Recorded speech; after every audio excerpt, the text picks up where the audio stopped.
ലീഗിനൊരു വനിതാ സ്ഥാനാർത്ഥി ഉണ്ടാകുമോ എന്ന ചോദ്യത്തിന് കേരളത്തോളം പഴക്കമുണ്ട്. എല്ലാ തെരഞ്ഞെടുപ്പുകളിലും, പ്രത്യേകിച്ച് നിയമസഭാ തെരഞ്ഞെടുപ്പിൽ പതിവായി ഉയരുന്ന ചോദ്യമാണിത്. 1996 ലീഗിനൊരു വനിതാ സ്ഥാനാർത്ഥി ഉണ്ടാകുന്നത്. കോഴിക്കോട് 2ാം മണ്ഡലത്തിൽ ഖമറുന്നീസ അൻവർ. പക്ഷേ ലീഗിലെ ആണുങ്ങൾ തന്നെ അവരെ തോൽപ്പിച്ചു. പിന്നെ ഒരു ഖമറുന്നീസയും മുന്നോട്ട് വന്നില്ല. കളി കാര്യമായത് വനിതാ സംവരണം വന്നപ്പോഴാണ്. വനിതാ സംവരണം വന്നപ്പോൾ ലീഗ് വെട്ടിലായി. ലീഗിന്റെ തട്ടകമായ മലപ്പുറത്തും ശക്തി കേന്ദ്രങ്ങളായ കോഴിക്കോടും കണ്ണൂരും ലീഗിന്റെ വനിതാ ജനപ്രതിനിധികൾ അങ്ങ് വളർന്നു വന്നു.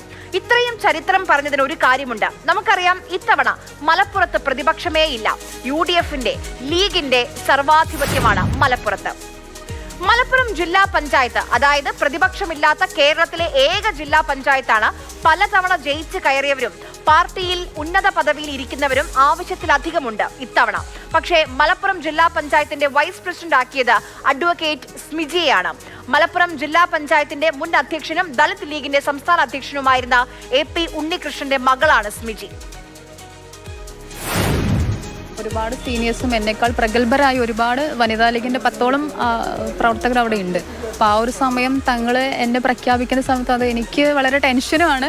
അതുപോലെ തന്നെ എൻ്റെ കൂടെ അവരൊപ്പം ഉണ്ടാവുന്നൊരു ഉറപ്പുണ്ട്. ആ ഒരു ഉറപ്പോട് കൂടെ തന്നെ ഞാൻ മുന്നോട്ട് പോകുന്നു. ഒരു കാര്യം കൂടി പറയണം, മലപ്പുറം ജില്ലാ പഞ്ചായത്ത് വൈസ് പ്രസിഡന്റ് സ്ഥാനം ജനറൽ വനിതാ സംവരണമാണ്. അവിടെയാണ് മുസ്ലിം ലീഗ് എന്ന പാർട്ടി ഹിന്ദു ദളിത് വിഭാഗത്തിൽപ്പെടുന്ന സ്മിജിയെ മുന്നോട്ട് വെക്കുന്നത്. ഇതാണ് മതേതരത്വത്തിന്റെ മലപ്പുറം മോഡൽ.